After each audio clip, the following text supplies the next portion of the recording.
तव कथामृतम्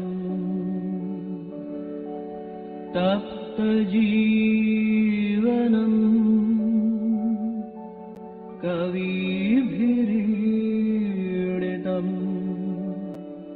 कल्मषापहम् श्रवणमङ्गलम् श्रीमदाततम् भुवि गृह्णन्ति ये भूरिदा जनाः भुवि गृह्णन्ति ये भूरिदा जनाः।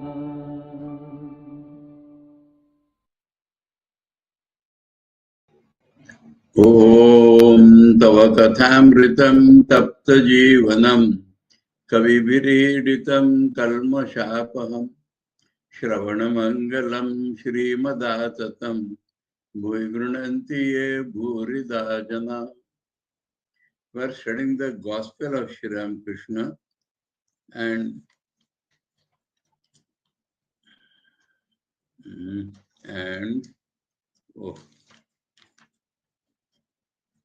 Sunday, June 15, 1884, there was a festival in Surendra's house.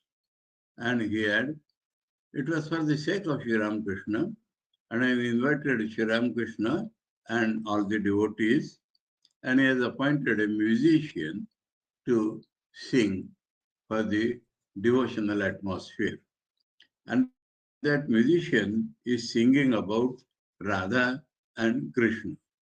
And we are at a point now where in the English book on page 447, Krishna has gone to Mathura to assume his royal duties.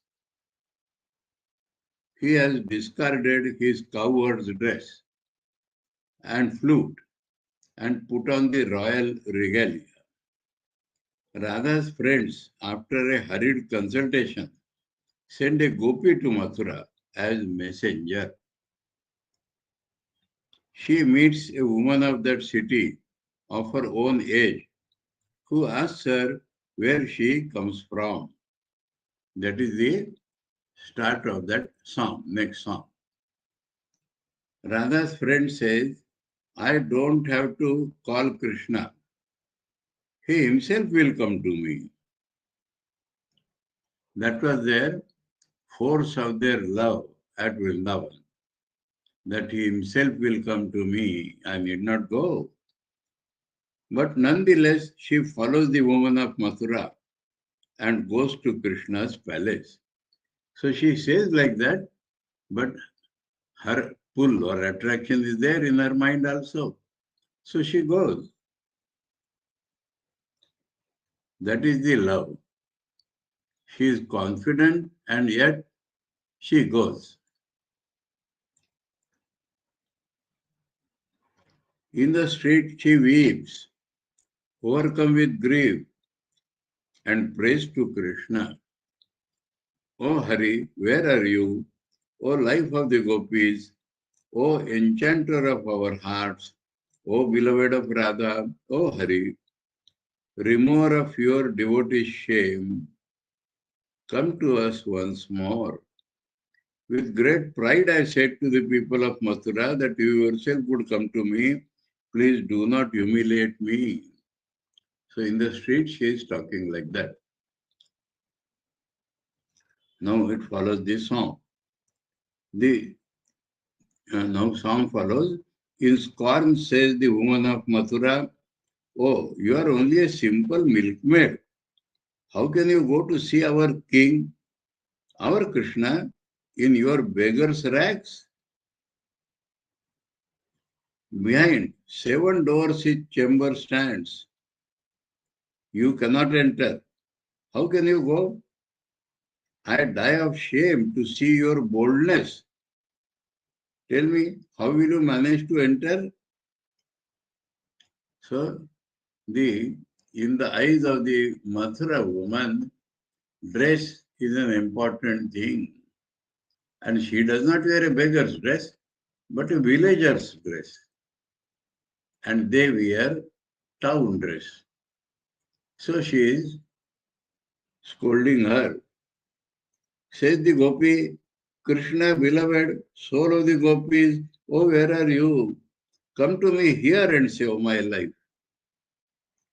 Where are you, adorable soul of the gopis? Come to me, Lord of Mathura, and save the life of your sorrowing handmaid. Where are you, beloved of Radha, Lord of our hearts and friend of our souls? That is the street she is praying. O Hari, destroyer of our shame, O priceless treasure of the gopis, come to your handmaid and save her honor, because she has said he will come. Thus the messenger weeps and cries out for Krishna. When the musicians sang, where are you, adorable soul of the gopis? The master went into samadhi.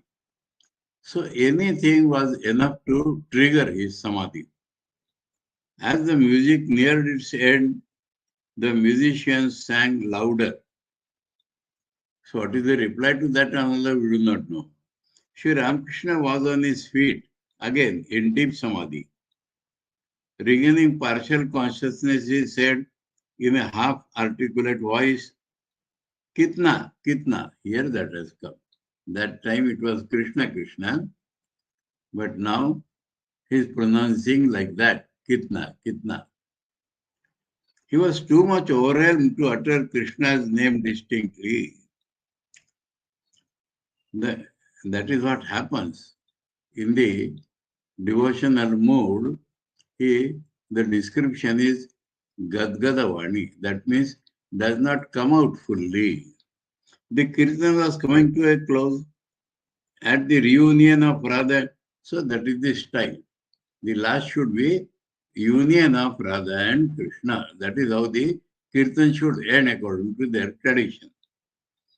At the reunion of Radha and Krishna, the master sang with the musicians, composing the lines himself. Behold, there Radha stands by Krishna. That means the duti, that messenger's mission is successful, like that all we have to assume. Behold, there Radha stands by Krishna. On his bosom she reclines. Behold her standing at his left, like a golden creeper twining round a black tamala tree. So that is the last song. As the music came to a close, the master led the chorus. So Sankirtan, after this Kirtan, Sankirtan. All chanted together to the accompaniment of drums and cymbals. Victory to Radha and Krishna. Hallowed be the names of Radha and Krishna. This I would like to refer to Bengali. Radhe Govinda Jai, 8, that is the one line. That itself in English, they are translated like that. Shall I tell a joke which I heard from revered Swami Ranganathan Maharaj? In America, the ISKCON people were singing and dancing. And now that had caught like a haunting tune and a haunting rhythm. And so there was very much crowd. And right up to the main road, the crowd went. And on the main road, they were dancing intoxicated like. So somebody asked them, what do you understand? They said, oh, very nice, very nice. Rowdies, rowdies go to jail. So Radha, Radha, Radhe, Radhe, Govinda Jai, they heard as rowdies, rowdies go to jail. And in that itself, they were intoxicated. So what happens by emotional rise that Ranganathanji was telling us, not criticizing the Hare Krishna, but the American people under that spell of the haunting tune and rhythm, without understanding the original spirit, they were singing like that. So here it is Radhe Radhe Govinda Jai, translated as victory to Radha Jai, na? Victory to Radha and Krishna, followed with the names of Radha and Krishna. Both in original Bengali is Radhe Radhe Govinda Jai. The devotees felt a surge of divine emotion and danced around the master. He too danced in an ecstasy of joy. The names of God echoed and re-echoed in the house and garden. Today, I had a discussion with a great devotee, and now I feel the importance of it. That is, let us compare now Shankara's presentation and Sri Ramakrishna's presentation. Now, though Shankar had devotion in him as certified by Mahapurush Maharaj, yet that is limited to his bhajan songs. There we can see his devotion. And in the Bhashya, of course, there is a psychological, historical background to that also. But in the Bhashyas, he appears to be a dry person overemphasizing the Nirgun aspect of God. Now, Thakur emphasizes both. And not only that, he tells that the Jnani, Shankara had the Jnani's constitution. So the Jnanis harp upon Nirgun only. And they say that Turiya is the reality. But Thakur says the devotee takes all. Takes all means he considers the waking state, the dream state, and the deep sleep also as real. Now the arguments may be true that they are unreal.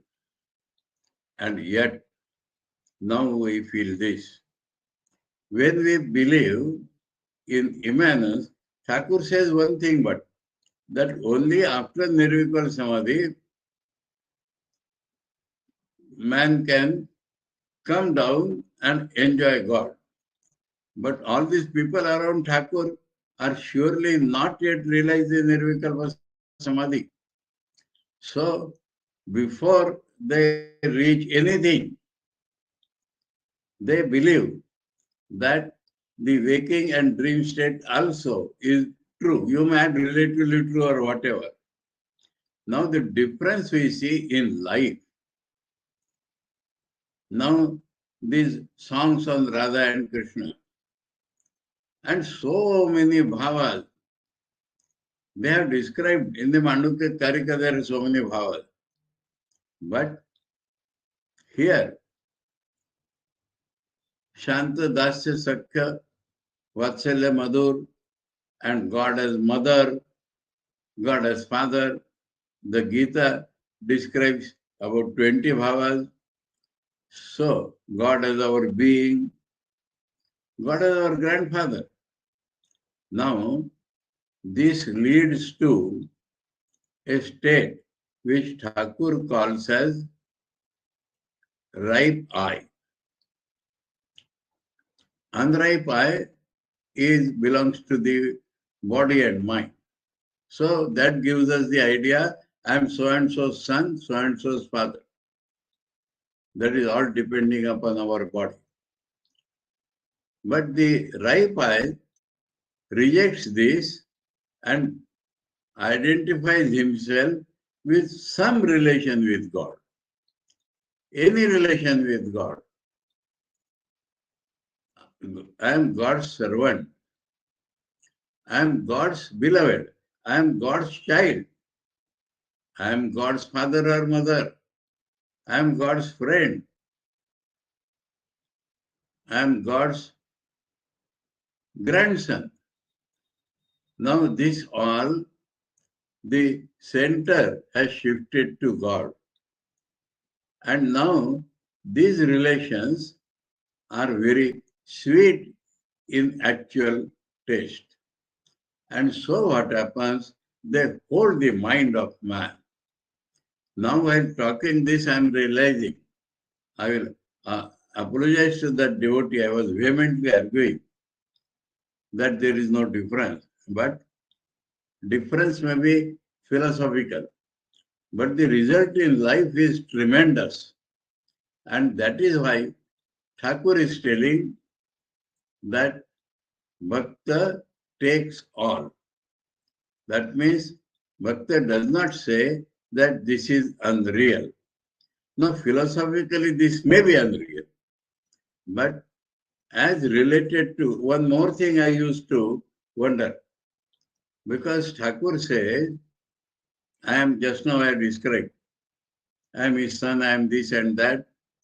Even I am his part, Ansha. So I used to think how this part will be allowed in Advaita. Part will be Ramanuja's philosophy. But that is the relation which will lead to union with God. And so when we accept the relational aspect, maybe I am the part, maybe, but I am not defined by world, I am defined by God. That is the main difference. Now, this leads to, now we are seeing that so many, now poets' imagination works right many times. All this may not be described in Bhagavatam. But what of that? If I am related to Krishna, the Gopi, then we can say Gopi of Vrindavan, Gopi went to Mathura. Now all these may be imaginations, may not be facts in historical life. Maybe, when we say may not be, we mean maybe. And Sri Ramakrishna has told Mahendranāth and others that if you cannot accept Radha as an historical fact, why not accept the pull which Radha felt for Krishna and the pull which Krishna felt for those gopis? That is the main point. And so, accepting everything means this. So our life gets elevated. Now, when we shall reach Nirvikal Samadhi, and then after, that is a different thing. But in every breath of our life, we will be a changed person. That is the main difference.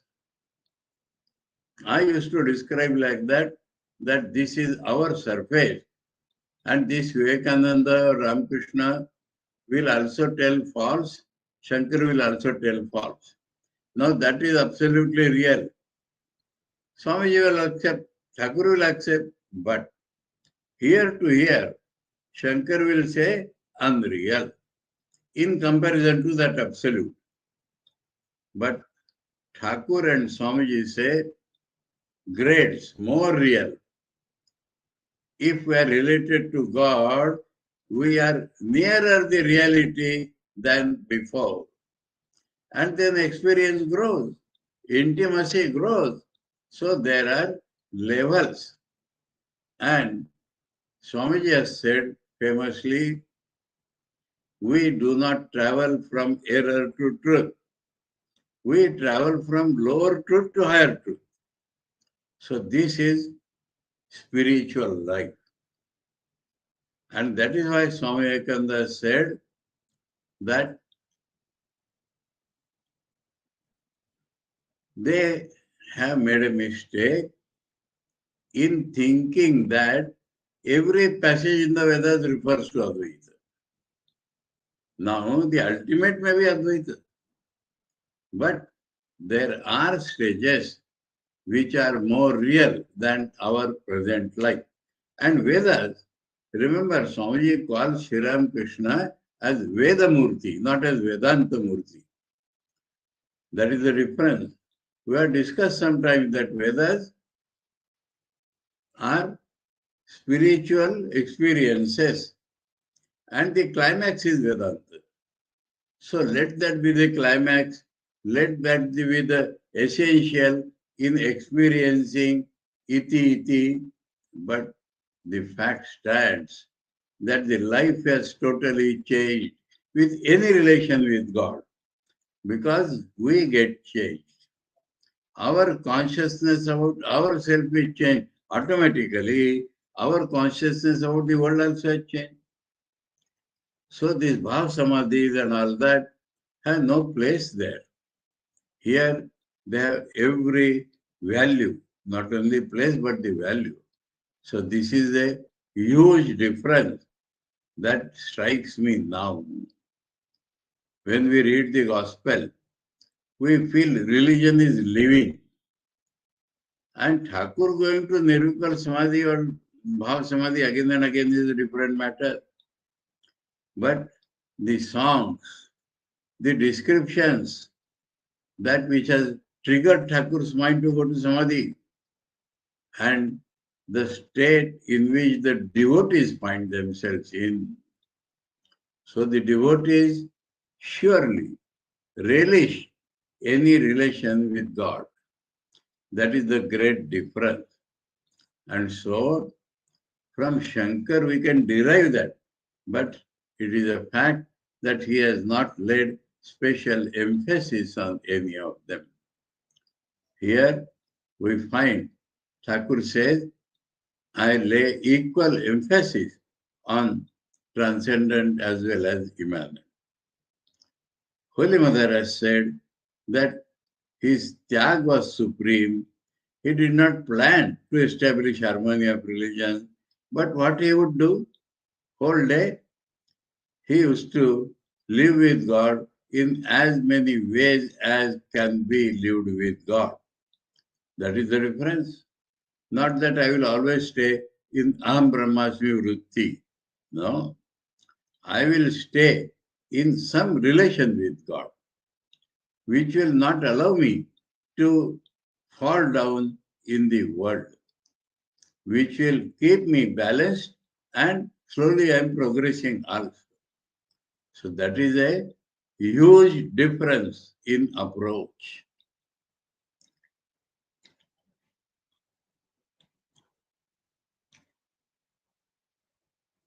You see here, the devotees felt a surge of divine emotion and danced around the master. This will have a lasting impression on their minds. He too danced in an ecstasy of joy. The names of God echoed and re-echoed in the house and garden because they were singing loudly. So with apologies that about the nature of the absolute reality, let him say anything. But in practical life, we do find the big difference. And that Swamiji's sentence that we do not travel from error to truth, but from lower truth to higher truth. After the music, the master, now I'm filled with so much of remorse for having argued wrongly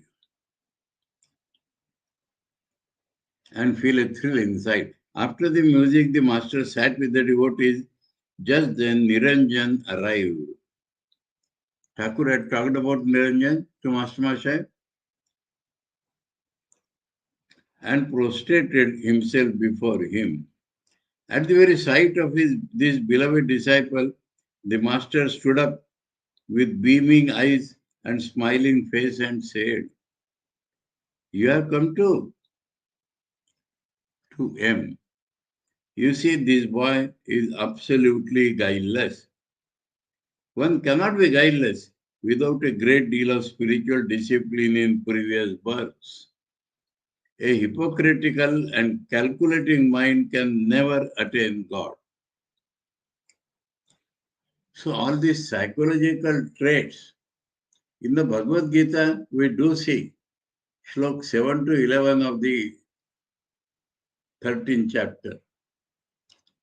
But overall, we get lost only in to arrive at Aham Brahmasmi.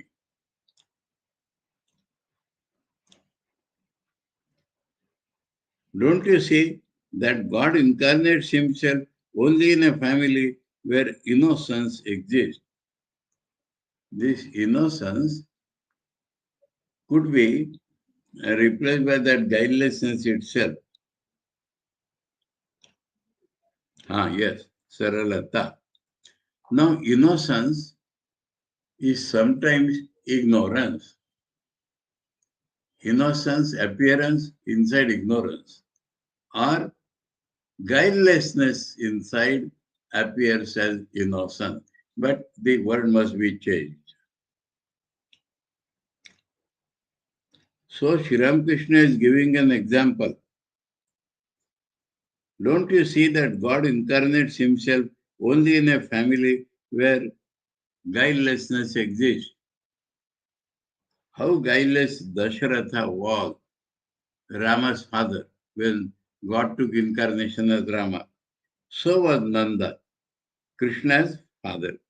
Nanda was Krishna's foster father, but he is also famous for his guilelessness. There is a saying, how innocent a man he is just like Nanda.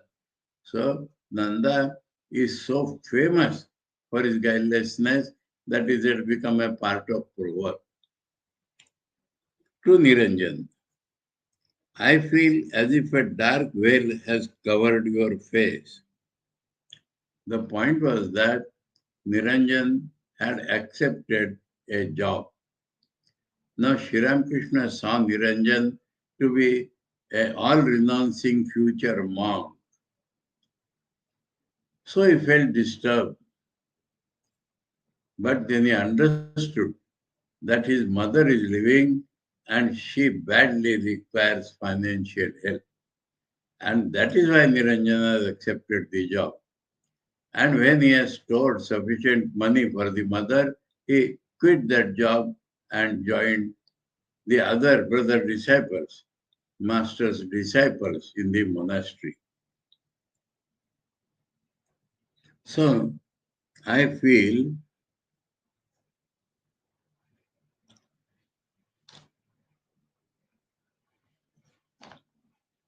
as if a dark veil has covered your face. It is because you accepted a job in an office. So people said, shall we not accept job? Thakur said, you may. This is something between ourselves. And Sardan Swami there has commented that those who are going to possess high degree of spirituality in their life, this job thing does not suit. One must keep accounts there, so calculating mind comes. Besides, one must attend to many other things, and that always keeps the mind in a state of worry. Job. Thakur knows inside you are serving in an office like other worldly people, but there is a slight difference in that you are earning money for the sake of your mother. One must show the highest respect to one's mother, for she is the very embodiment of the blissful mother of the universe. That is how, you see, all these things are possible only when we accept immanence. If you had accepted the job for the sake of wife and children, I would have said, fie upon you, shame, 1,000 shames.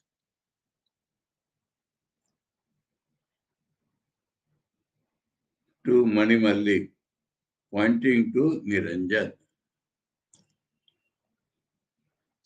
Look at this boy. He is absolutely guileless. But he has one fault. He is slightly untruthful nowadays.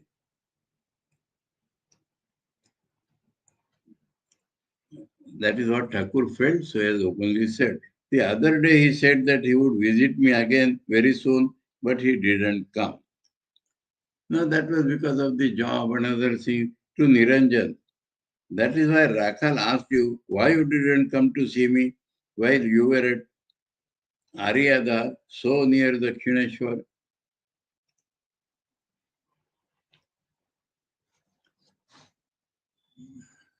Niranjan. I was there only a couple of days. Master to Niranjan, pointing to M. He is the headmaster of a school. At my bidding, he went to see you. To M. Did you send Baburam to me the other day? So other disciples, the in-between man would be Master Master, and so Thakur remember the other case. The master went to the adjoining room and began to talk with some devotees there. Adjoining room in Surendra's house, some people were there, so Thakur went there. Master to him, how wonderful was the yearning of the gopis for Krishna. So Master also seems to have accompanied. They were seized with divine madness at the very sight of the black tamal tree. So anything associated, Krishna is black, tamal is black, so they think Krishna. Separation from Krishna created such a fire of anguish in Radha's heart that it dried up even the tears in her eyes. That is the description. Her tears would disappear in steam. There were other times when nobody could notice the depth of her feeling. People do not notice the plunge of an elephant in a big lake. So that was how he described the plunge into emotion of Radha. People cannot notice it. M. Yes, sir, that is true. Chaitanya too experienced a similar feeling. He mistook a forest for the sacred grove of Vrindavan and the dark water of the ocean for the blue Yamuna.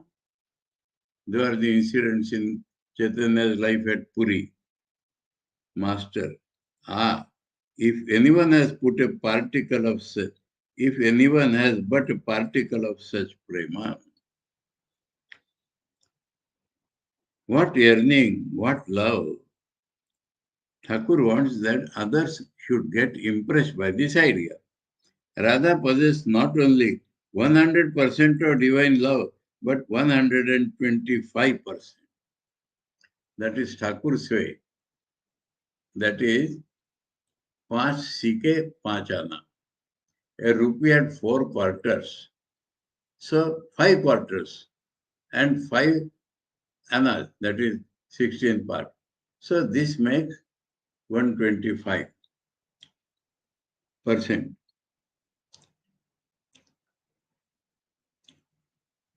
This is what it means to be intoxicated with ecstatic love of God. The sum and substance of the whole matter is that a man must love God. And throughout the gospel we are seeing this. Why the Jnanis deny this is known to them only. Shankara said, Moksha sadhana samaram bhakti reva gariyasi. But it is a fact that he has not emphasized that point. He has introduced Vishnu when he felt that devotion should arise. But these are stray incidents here and there. The overall impression comes that he is talking of Nirguna and Nirguna only.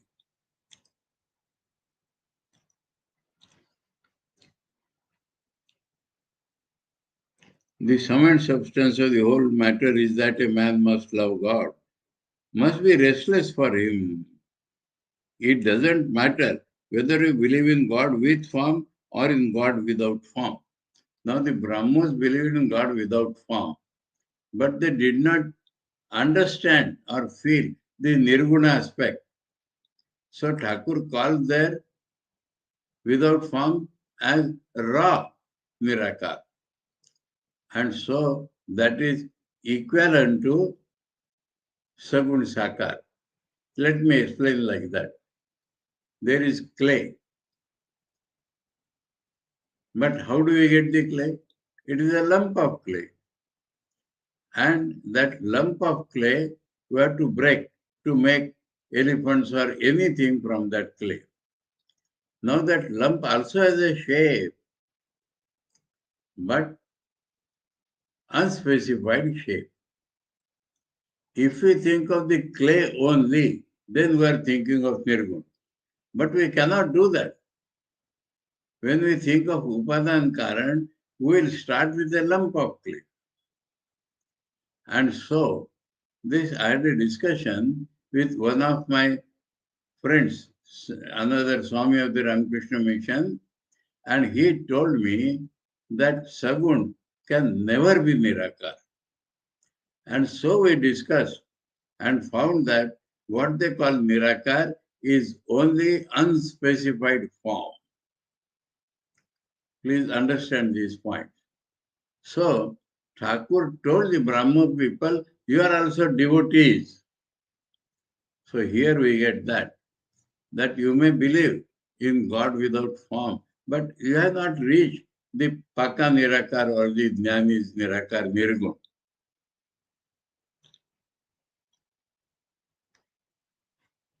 It doesn't matter. Is that a man? It doesn't matter whether you believe in God with form or in God without form. You may or may not believe that God incarnates himself as man. So he says, okay, you don't believe as incarnate as man, but God himself, but you may. But you will realize him if you have that yearning. So it distills everything and says that love and that yearning, how will you get it? If you think, I will tell you another thing. When I was in Chandigarh, from the opposite, that side of the road, there is the government girls' college. And some Sikh girls came to me. And they said, we want to know from you, Gita, what it teaches. So I said, that is all right. But first tell me, what is your religion? There are Sikhs I know, but what your religion teaches? They told me, our religion teaches God is without form, but you must have Madhur Bhav about that God. So, in the mind, do they not conceive the human form of God? So, Thakur is telling, with form or without form, but that yearning. So, that is actually Sikhism, please. What we see Sikhism is a political Sikhism. That I learned all this in Chandigarh itself. There was a big quarrel between two, I will tell you in another way, Jat Sikhs. Jat have a single range of mind, whether Hindu Jat or Sikh Jat. And the quarrel was between one Mr. Badal and one Mr. Toda. Both were Jats. So if one gets power, all right. If not, he is a terrorist. So that is all due to not understanding the Guru's teachings. The Guru's teachings are all full of love. So where will he go?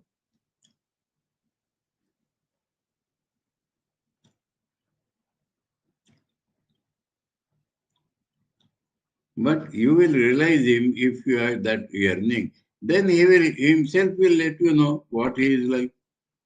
If you must be mad, why? That means getting attached to something in the world, they become mad. If you must be mad for God alone. Because that will raise your mind.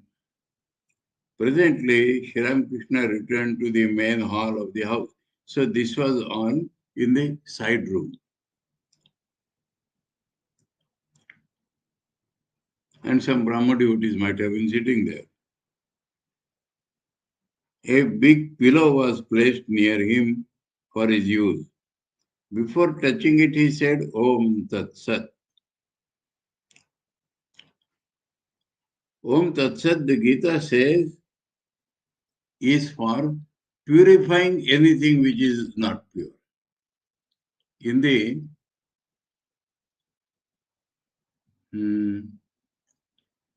17th chapter end is this Om Tat Sat.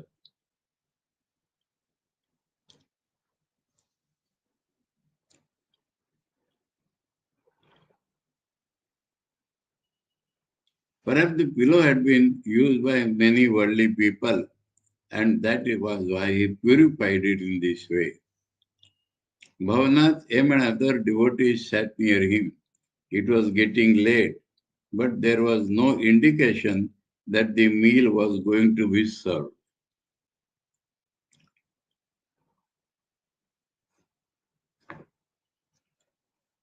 The master became impatient like a child and said, I don't see any sight of food.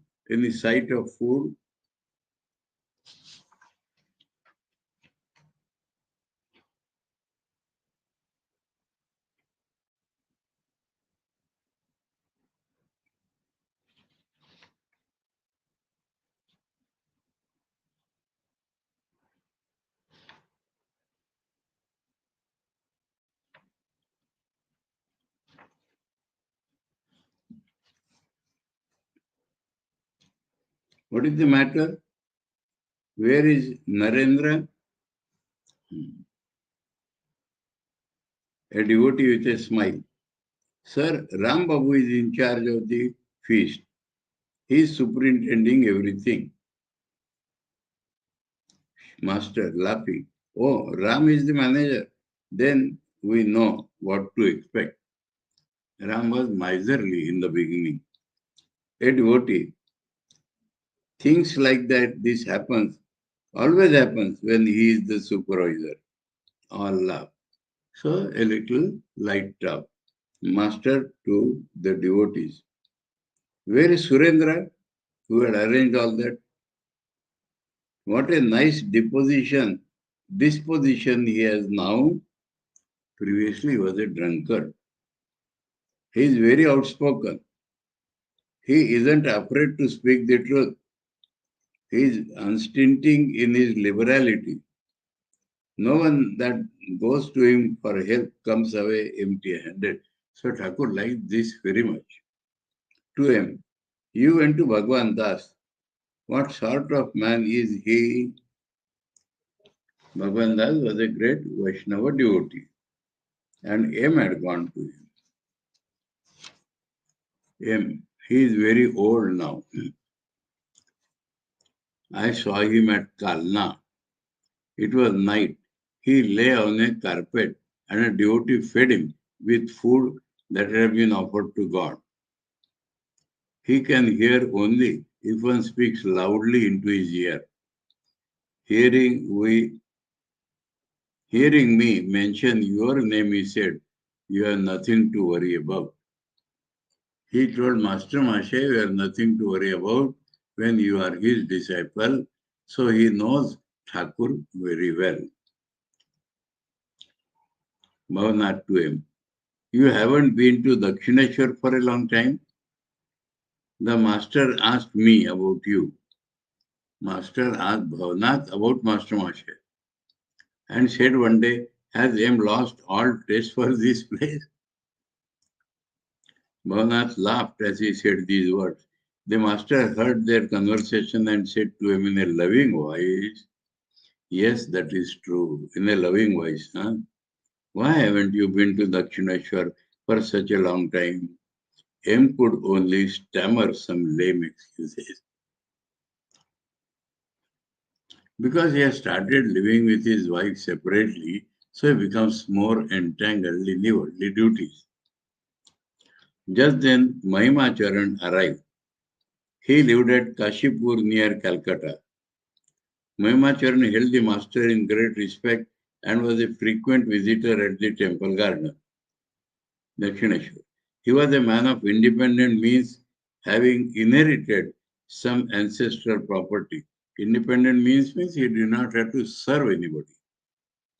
He devoted his time to religious thought and to the study of the scriptures.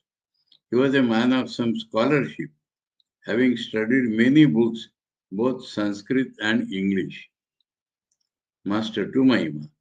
What is this? I see a steamship here. All laugh. We expect here a small boat at the most, but a real steamship has arrived because of his scholarship and all that. Master is talking like that. But then I know it is the rainy season. When we are June. Yes. June is rainy season. Yes. So he mixes up things for humor. In the rainy season, you can, even the big ship can come. The master was conversing with Mahimacharan. He asked him, isn't feeding people a kind of service to God? God exists in all beings as fire. Fire which digests the food.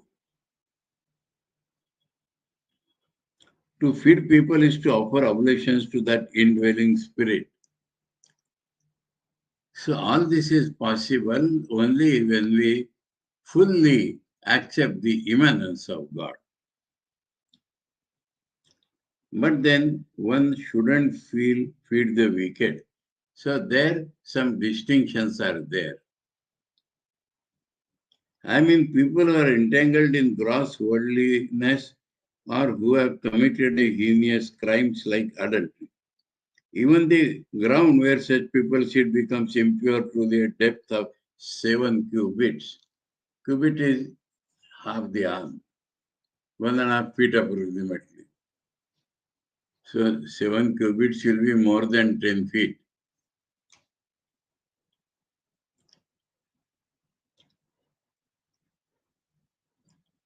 Once Hridaya fed a number of people at his native place. A good many of them were wicked. I said to Hridaya, look here, if you feed such people, I shall leave your home at once. To Mahima, I hear that you used to feed people, but now you don't give any such feast. Is it because your expenses have gone up? Laughter. That means he's teasing him to restart that thing. The meal was to be served on the south veranda of the house. Leaf plates were being placed on the floor. The master said to Mahimacharan, please go there and see what they are doing. You may help them a little in serving the food, but I shouldn't ask you. Because he is a big man. Mahimacharan said, let them bring in the food, I shall see.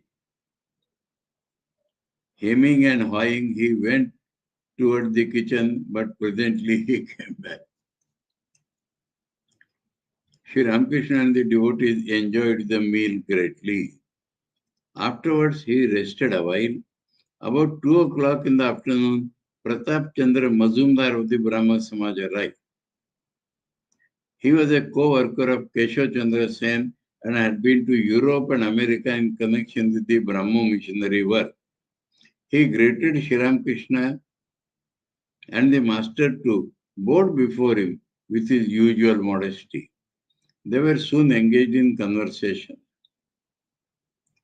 Pratap, I have been to Darjeeling recently for a change of air. Master, but your health hasn't much improved. What are you suffering from? Pratap, the same illness that Keshav died of. So you want to associate everything with great people.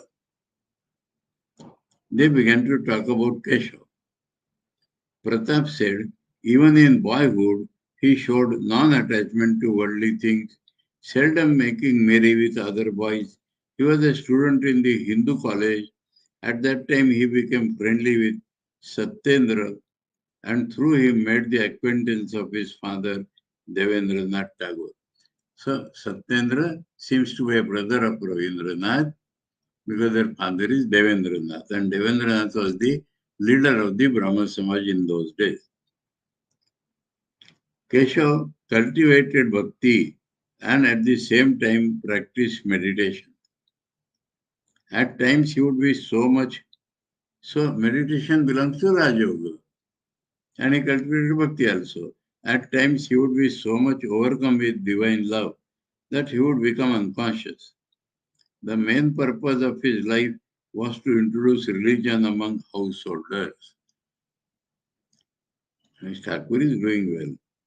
The conversation next turned to a certain Maratha lady. Maratha, they do not say Marathi. Maratha actually is a subcaste among the Maharashtrians. The Kshatriyas among Maharashtrians are called Marathas. But the Bengalis called are Maharashtrians as Marathas. Maharashtrian is, of course, English form of telling that he is from Maharashtra. Marathi man, we would say.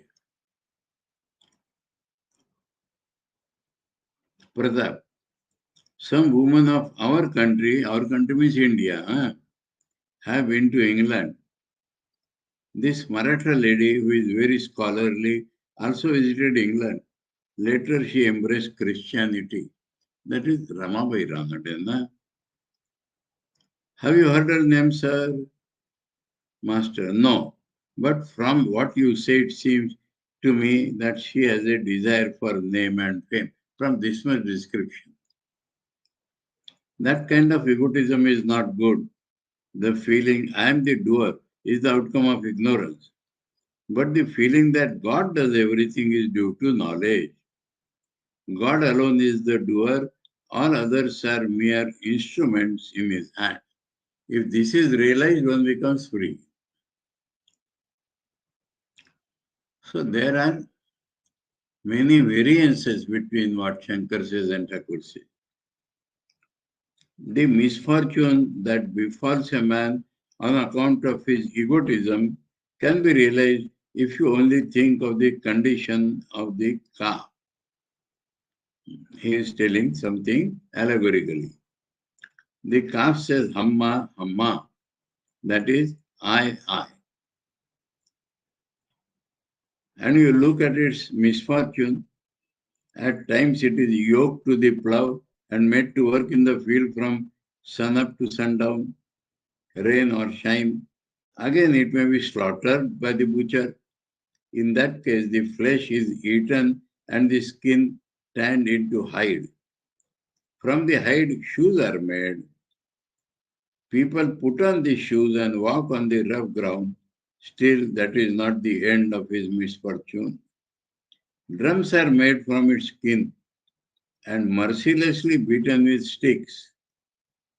At last, its entails are made into strings for the bow used in carding cotton. When used by the carder, the string gives the sound tuhu tuhu, that is thou thou. Thou thou, that is, it is thou. O Lord, it is thou. It no longer says Amma, Amma. I only. Only then does the cough trouble come to an end. So an allegory to tell about ego and non-ego. And it is liberated. It doesn't return to the world of action. Liberated. Likewise, when the embodied soul says, so this was an allegory.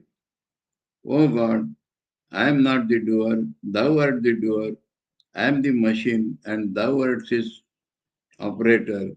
Only then does its suffering of worldly life come to an end. Only then does it obtain liberation. It no longer has to be reborn in the world of action. So, a great truth we are learning today in an unbiased way. Let us approach that. Likewise, a devotee. How can a man get rid of his ego?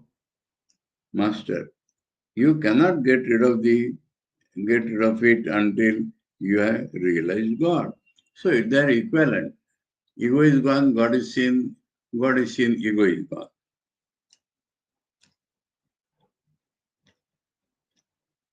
Devotee, what, sir, are the signs of God vision? Master, yes, there are such signs. It is said in the Bhagavata that a man who has seen God behaves sometimes like a child. This is there in Vivek Chudamani also, but Thakur is talking of Bhagavatam. Sometimes like a ghoul, sometimes like an inert thing, and sometimes like a madman. The man who has seen God becomes like a child. He's,